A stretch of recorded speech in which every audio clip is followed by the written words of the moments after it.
Olá, meu nome é Paulo Cogos, estou fazendo essa live depois de algum tempo sem fazer lives, porque eu tive problemas técnicos. Não consegui mais fazer live no meu celular, agora estou fazendo pelo computador. Espero que dê certo. Essa live é para contar uma história, um conto, a respeito de um terrorist manager, um gestor terrorista. Eu vou explicar exatamente aonde eu quero chegar. O fato é o seguinte: Etienne de la Boétie era um homem muito inteligente, sem dúvida. E uma das ideias de Etienne de la Boétie é que é preciso estar vivo para criticar o governo. É preciso ter recursos para te criticar o governo. Se você morrer, você não vai mais criticar o governo porque você está morto. O que você poderá fazer depois de morrer é interceder pelos oprimidos lá no céu. Mas você precisa estar vivo para criticar o governo. Então o que Etienne de la Boétie fazia?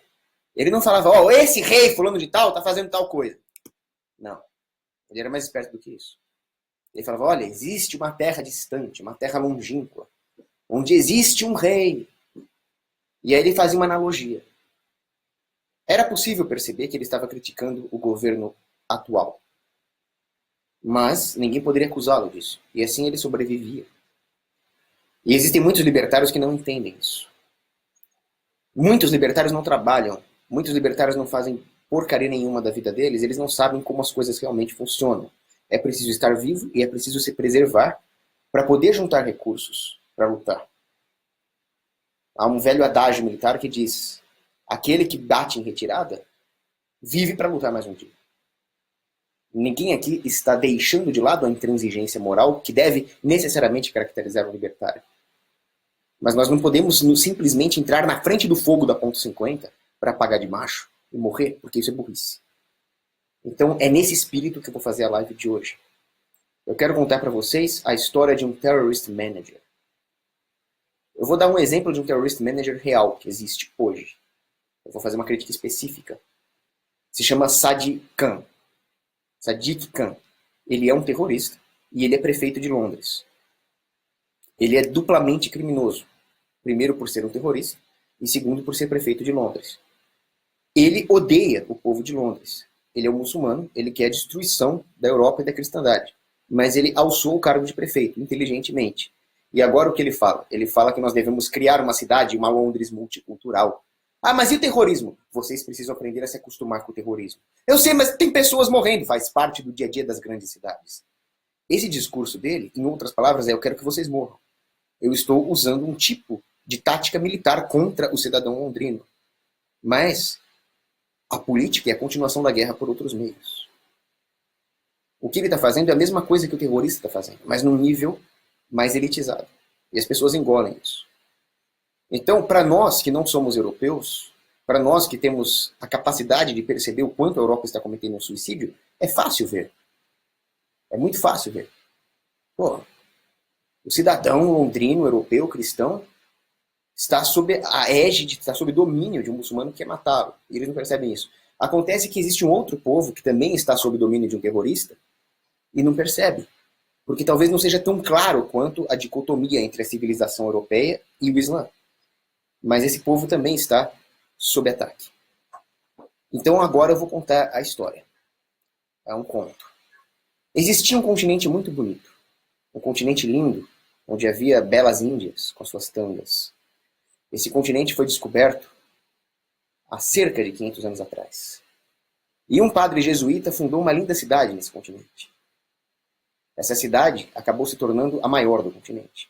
Uma cidade muito bonita. Mas com o tempo ela foi ficando feia.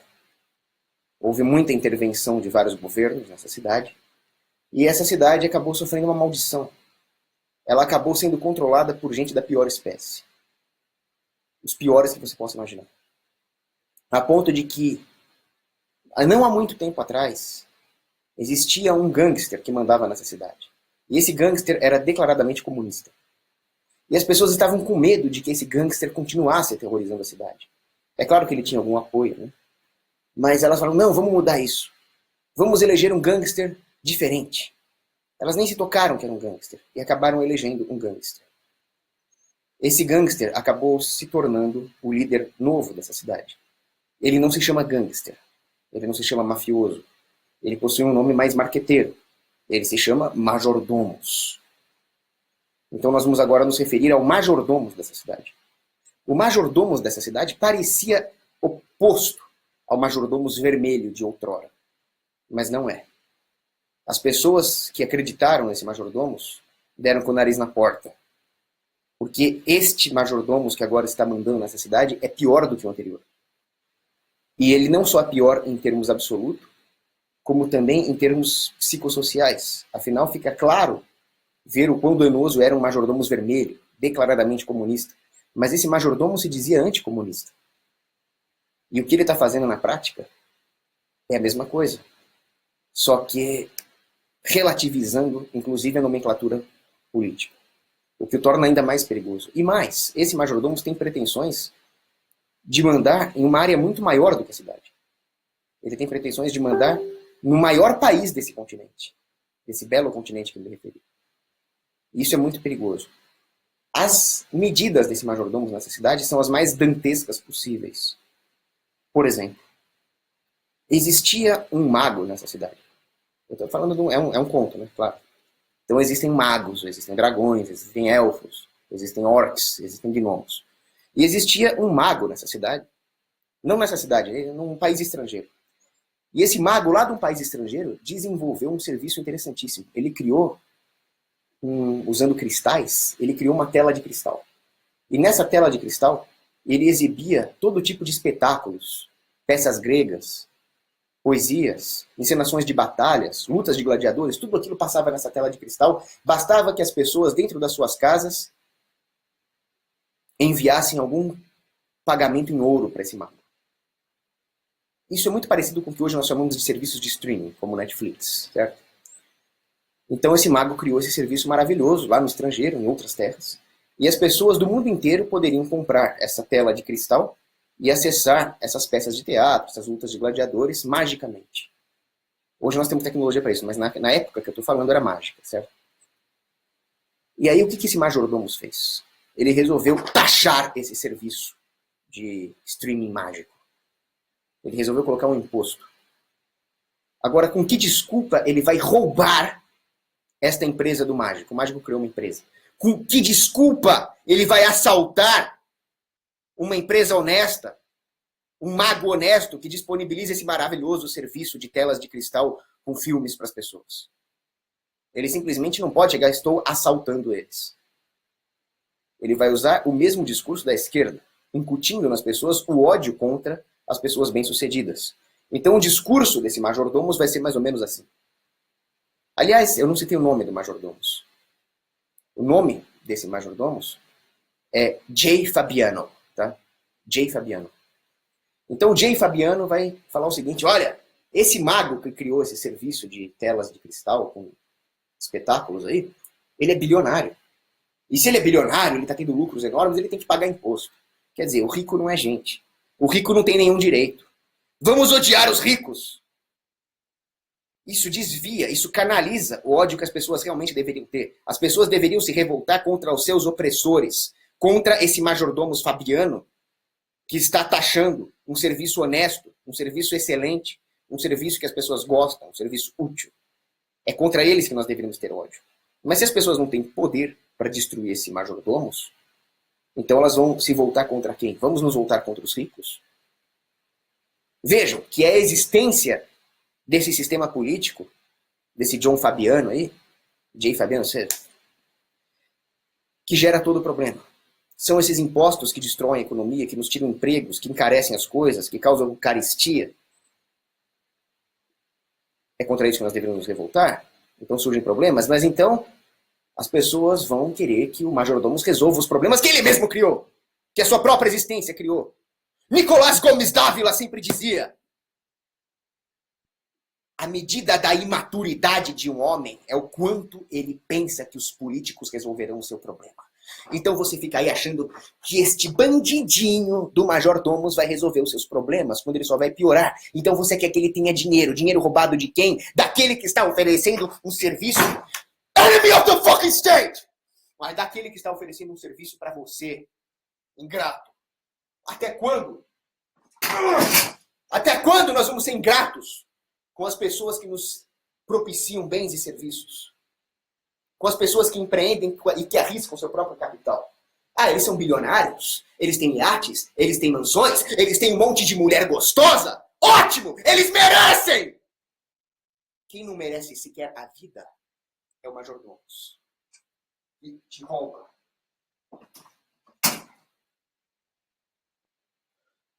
Esses não merecem nada. Esses não merecem nem respirar oxigênio. Mas o cinismo do discurso não para por aqui. Ele vai muito além. Ele fala, por exemplo, nós não vamos encarecer esse serviço de telas mágicas por consumidor final. Você camponês, você ferreiro, você artesão, você arqueiro, você maid, você não vai gastar mais dobrões com esse serviço. Porque esse mago que criou essa empresa não vai repassar os custos do imposto para você. Não vai porque eu não vou deixar. Eu estou falando que ele não deve repassar. Ele deve tirar dos lucros bilionários dele. Muito bem. A ciência econômica é válida no Antigo Egito. A ciência econômica é válida em Nova York hoje. A ciência econômica é perene. Então ela também vale nessa terra fictícia a qual eu estou me referindo. Ela continua valendo. E o que a sólida ciência econômica nos diz? A sólida ciência econômica nos diz o seguinte. Primeiro, se um empresário paga mais imposto, o quanto ele vai repassar para o consumidor não depende de decretos de burocratas. Isso depende do mercado. Isso depende do quanto um empresário pode aumentar ou diminuir o seu markup. O quanto ele vai lucrar. Certo? Depende de poder de barganha do consumidor, depende de como é a estrutura da concorrência, depende do market share da empresa. Um burocrata não sabe disso. Pessoas que não trabalham não sabem disso. Ah, mas dizem que esse majordomo trabalhava. Não, ele nunca trabalhou. O que é trabalhar de verdade? Trabalhar é você pegar a porra do seu capital, arriscar, investir, empreender, tentar ver quais são as demandas genuínas dos seus clientes, pagar direito aos seus funcionários, e aí você está trabalhando. Ninguém está te dando colher de chá. Ah, o papai me ajuda. Ah, o papai te ajuda? Então são relações familiares naturais. Isso não conta como uma mamata espúria. Ah, mas eu ganhei na Mega Sena. Ótimo. Você teve sorte. Isso faz parte do seu rol de dons genuínos. Isso ainda é trabalhar. Ah, eu sou herdeiro, não faço merda nenhuma, eu só ganho os juros. Ainda é genuíno. O que não é trabalhar? O que não é trabalhar é você ganhar o seu dinheiro fazendo lobby com político. Ganhando às custas de regulações em cima dos seus concorrentes. Fazendo lobby. Isso não é trabalhar. E as pessoas que ganharam dinheiro dessa forma não sabem o que significa realmente arriscar o seu capital num mercado genuíno. Então elas não sabem como as coisas realmente funcionam. Como você pode passar ou não passar o lucro para o consumidor, isso não depende de decretos de burocratas. Burocratas não são gestores. Por mais que um majordomo goste de se dizer gestor, quando na verdade ele é um líder de máfia, gestor de verdade significa alguém que empreende no livre mercado. Agora, eu não creio que seja uma questão de ignorância. É claro que o majordomo dessas terras que eu estou falando sabe. É maldade mesmo. É um discurso feito para subverter as massas. O que faz com que as massas queiram se submeter à servidão? Como o próprio Etienne de la Boétie dizia, a violência do governo não é suficiente para explicar o comportamento das massas ao se submeterem a essa servidão voluntária. É preciso que elas comprem o discurso hipócrita daqueles que a dominam. E é o que as pessoas fazem. Bom, vamos lá. O mago criou esse serviço de telas mágicas, esse serviço de passar espetáculos de teatro e lutas de gladiadores em telas mágicas de cristal, lá nessa terra hipotética que eu estou falando. O que ele vai fazer com o lucro? Bom, o que ele vai fazer com o lucro não interessa. Mas qualquer coisa que ele fizer com esse lucro vai ter uma função econômica, pelo menos do ponto de vista sistêmico. É possível que ele use isso para reinvestir na própria empresa, oferecendo, obviamente, um serviço melhor para o consumidor. É preciso reinvestir na empresa.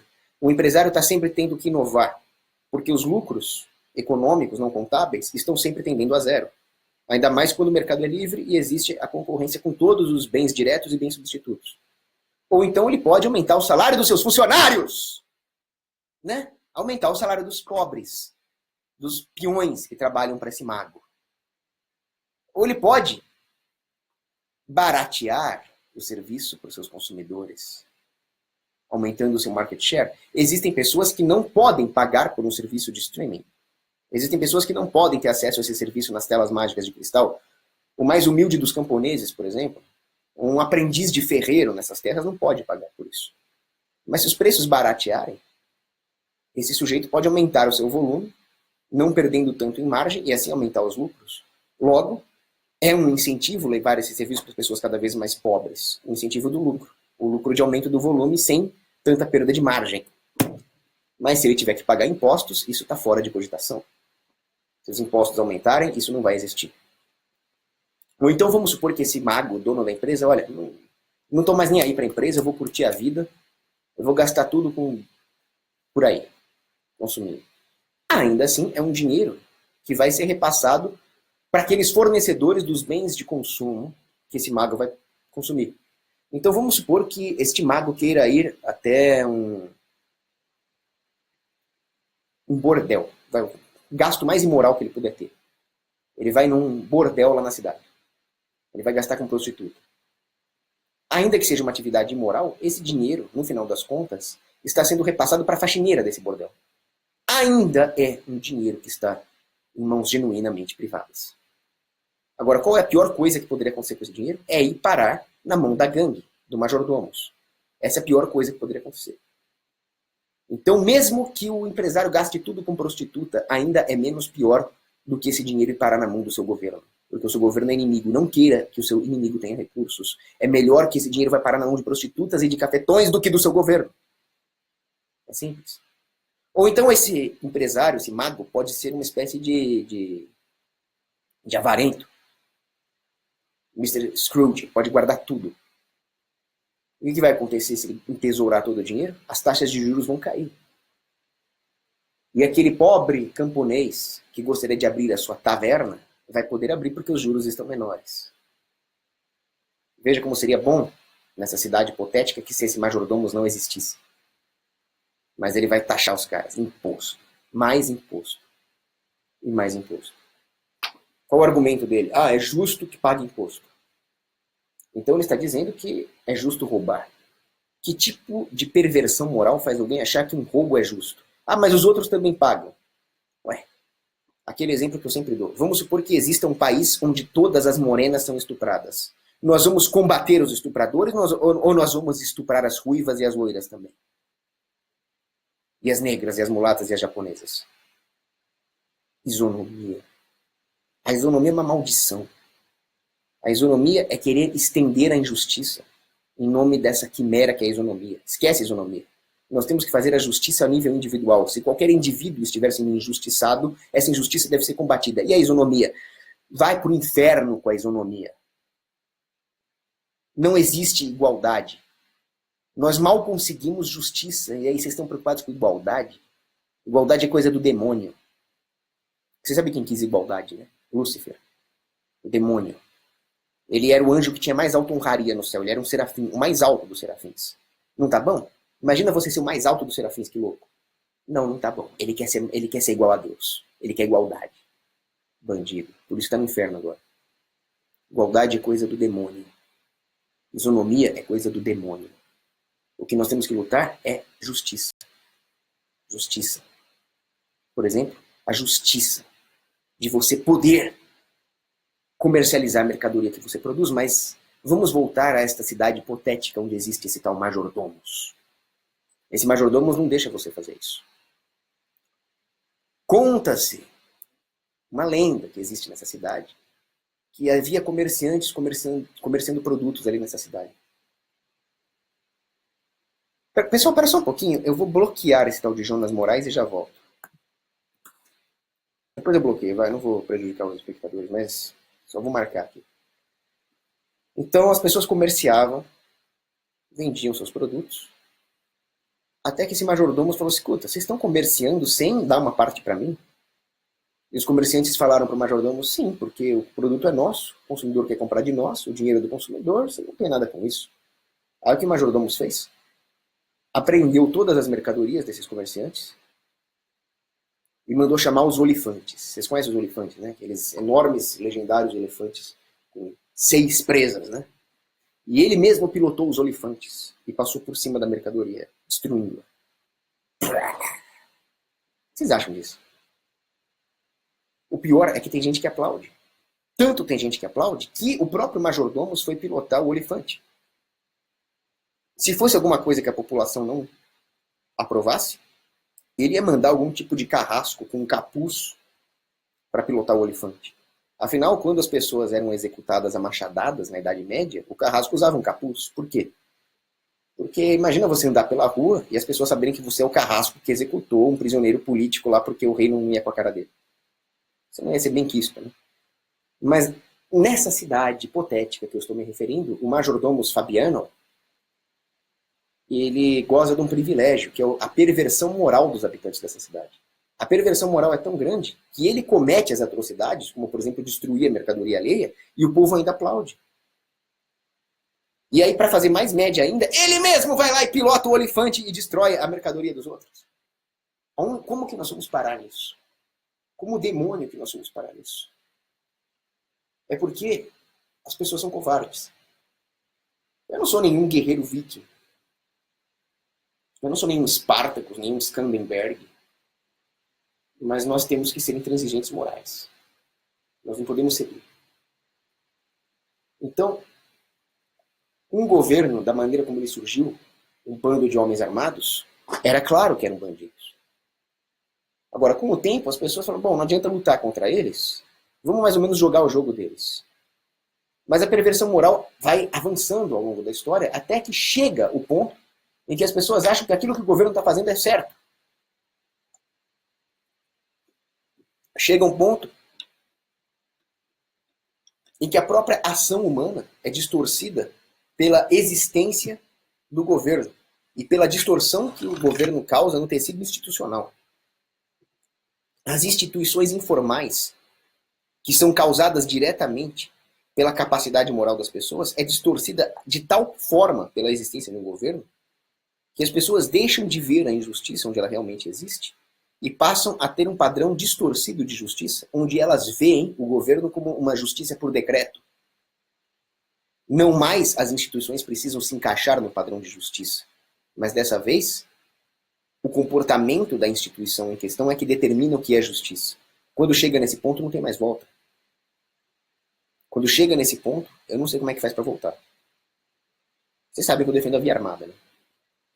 Mas você imagina o privilégio totalitário que goza uma instituição que define justiça pela sua ação ao invés de precisar encaixar as suas ações dentro de um parâmetro imutável de justiça. Bom, a saída armada é óbvia, mas como exatamente convencer as pessoas de que a saída armada é justa? Aí eu remonto a um amigo de Etienne de la Boétie, que era o Montaigne. Montaigne dizia que as relações afetivas entre as pessoas, genuínas, o amor, a amizade, elas sempre escapam ao controle governamental e elas nos caracterizam como genuinamente humanos. E, portanto, elas seriam a única forma de acabar com essa instituição desumana, distorsiva de tudo aquilo que é o senso moral humano, que é o Estado. Então olhem para as pessoas ao seu redor, para os seus amigos, para os seus parentes, para aqueles comerciantes que tiveram sua mercadoria destruída. Olhe para o empresário, dono desse serviço de streaming que está sendo assaltado à mão armada e tenham empatia com eles. Pense que esse cara é seu próximo, é seu semelhante. Pense o quanto ele está sendo injustiçado pelo Estado e não substitua o amor que você deve ter pela sua família e pelos seus amigos por essa servidão ao Estado. Aí você vai ter a atitude correta em relação ao Estado, que é querer pegar um fuzil R-15 e explodir a cara deles. Que é o que nós deveríamos estar fazendo nesse exato momento. Ah, gordinho, por que você não está fazendo isso?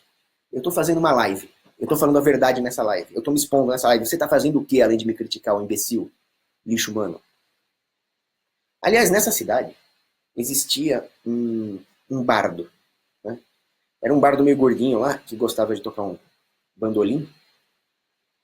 E ele fazia várias músicas contra o governo. Só que esse bardo, ele tinha uma empresa que fabricava bandolins. E ele tinha muito medo que o majordomos destruísse a empresa dele, taxasse, mandasse a vigilância, mandasse seus capangas contra a empresa dele, certo? Além disso, esse majordomos, antes de virar majordomos, ele era amigo pessoal da família desse bardo. Aí o bardo pensou o seguinte, olha, eu conheço a verdade moral, eu conheço a sólida ciência econômica escolástica, mas esse cara que quer virar majordomos amigo da minha família, bom, o que eu vou fazer?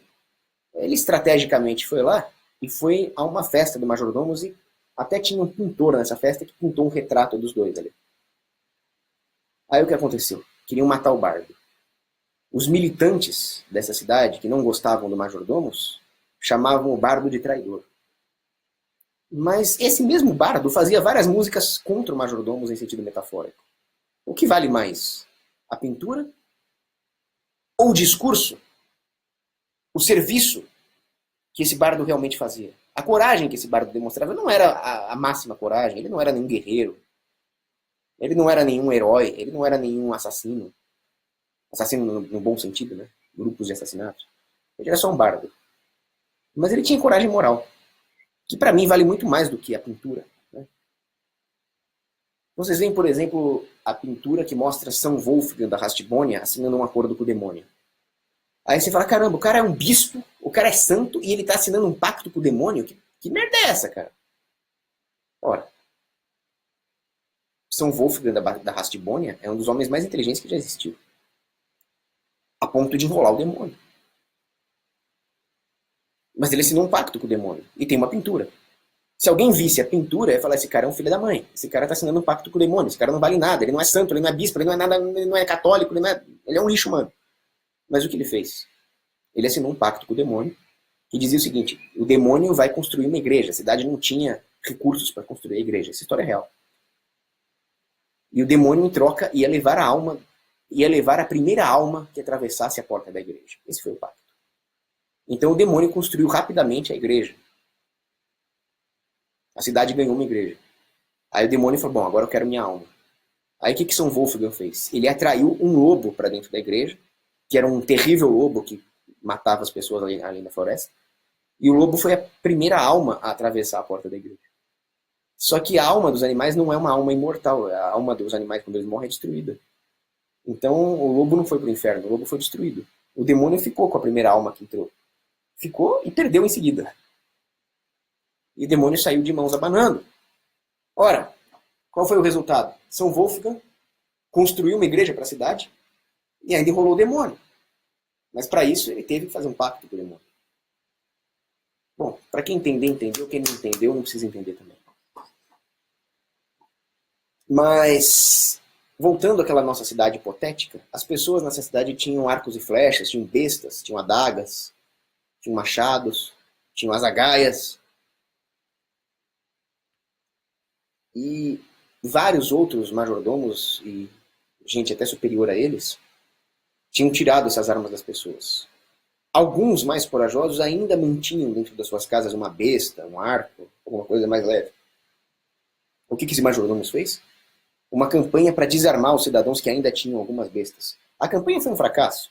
25 incautos ali entregaram suas bestas, seus arcos. Mas olha a intenção do majordomos. Desarmar e submeter ainda mais o seu povo. Bom, essa foi a historinha. A Tale of a Terrorist Manager. Nós precisamos expandir a definição de terrorismo. O terrorismo é a violência com objetivo político. Por exemplo, o terrorismo islâmico. Quando o cara chega lá no restaurante e explode todo mundo. Qual é a do cara? Indireta ou diretamente, a do cara é implantar um califado. Porque o Islã não é uma religião. O Islã é um sistema jurídico-político sectário.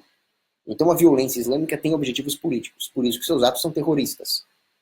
Eu sou separatista, eu apoio qualquer ação separatista dentro dos limites da guerra justa, da guerra ética. Mas se você tem um atentado terrorista praticado por um grupo separatista, um atentado praticado por um grupo separatista, ele é um terrorismo. Ele é uma violência com finalidades políticas. Mas a definição de terrorismo deve ir além disso.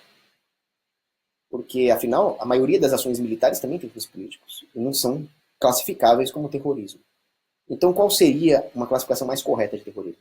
Seriam ações violentas com objetivo político, usando táticas de terror psicológico, por isso terrorismo. Agora nós temos uma aproximação melhor da definição de terrorismo. Essa definição você pode encontrar em manuais da inteligência americana, do Departamento de Defesa, nos manuais de guerra irregular do Exército Brasileiro e assim por diante. Agora sim, se um grupo separatista ataca um quartel do governo, não seria uma ação terrorista, seria uma ação de guerrilha, talvez. Mas se eles explodem um bar, se eles explodem uma balada, para causar terror psicológico como parte da estratégia, aí nós temos um grupo terrorista. E a violência que um majordomo dessa nossa cidade hipotética pratica contra a população, dentro dessa definição, pode ser classificado como terrorista. Sim. Por quê? Porque é uma violência, esmagar mercadorias roubadas, assaltar a mão armada o empresário, desarmar o povo. A finalidade é totalmente política, tudo verte para a intenção dos governantes de acumular poder. Mas e quanto ao terror psicológico?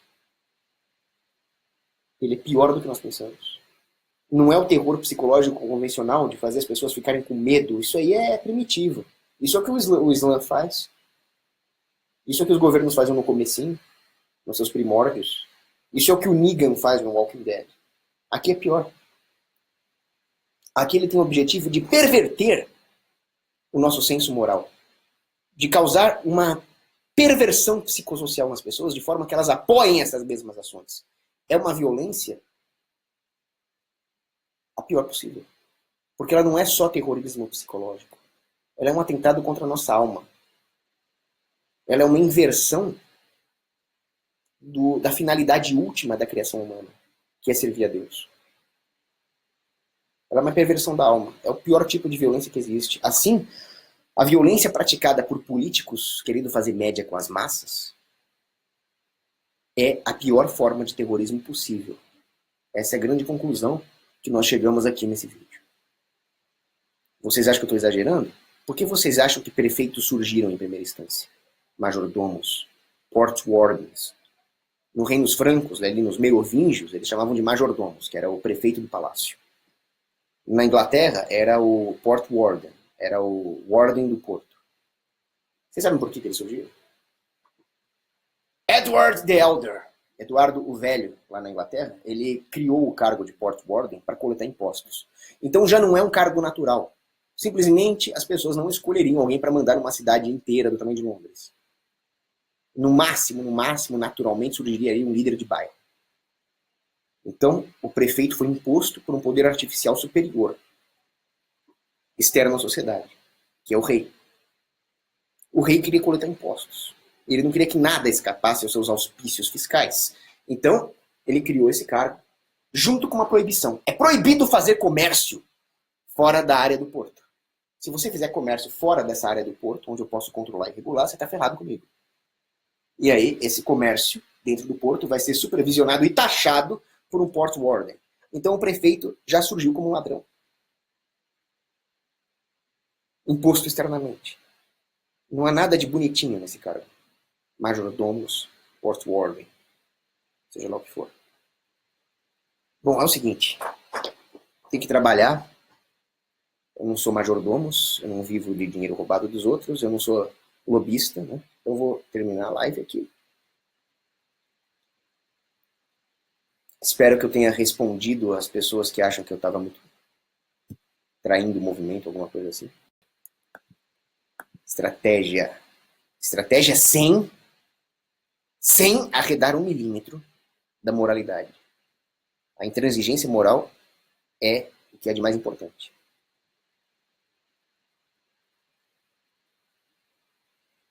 Vamos ver se tem alguma pergunta. O conceito de estratégia, em grego, estratégia. Isso é uma outra coisa que os libertários confundem, tá? Estratégia. Estratégia não é sinônimo de concessão moral. Aqui nós não vamos fazer nenhuma concessão moral.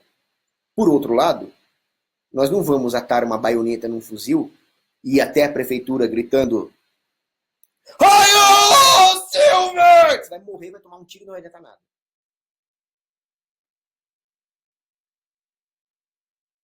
Então, nós não podemos pecar nem pela concessão moral e nem pela burrice. Ninguém faz uma pergunta interessante aqui? Rafael Rabelo Botec, gradualista nem a gente, concordo. Minarquista também não é, muito menos libertário.